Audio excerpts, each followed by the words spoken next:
ઘણા બધા બાળક એવા હોય છે જે ધોરણ 10 અને ધોરણ 12માં જે રિઝલ્ટ આવે છે નપાસનું, ત્યારે ઘણા બધા ડિપ્રેશનમાં જતા રહેતા હોય છે.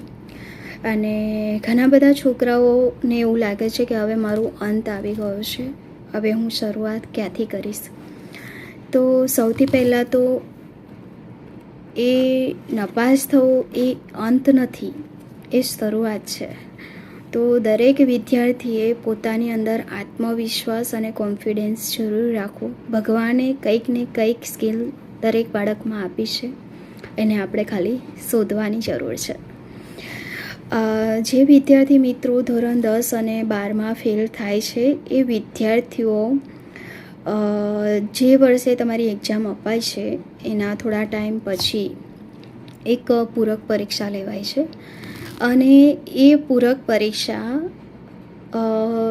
1 કે 2 વિષયમાં ફેલ થયા હોય તો એ વિષયની એક્ઝામ આપીને તમે એ જ વર્ષે પાસ થઈ શકો છો. સામાન્ય રીતે જોવા જઈએ તો પૂરક પરીક્ષા જૂન મહિનામાં લેવામાં આવે છે, જેનું રજિસ્ટ્રેશન વેબસાઇટ હું તમને જણાવું કે જે GSEB એ વેબસાઇટ છે, એ વેબસાઇટ પર ઓનલાઈન ફોર્મ ભરવાનું હોય છે. એનો ફાયદો એ થાય છે કે તમારું આખું વરસ બગડતું અટકે છે અને તમે પાસ થઈ શકો છો.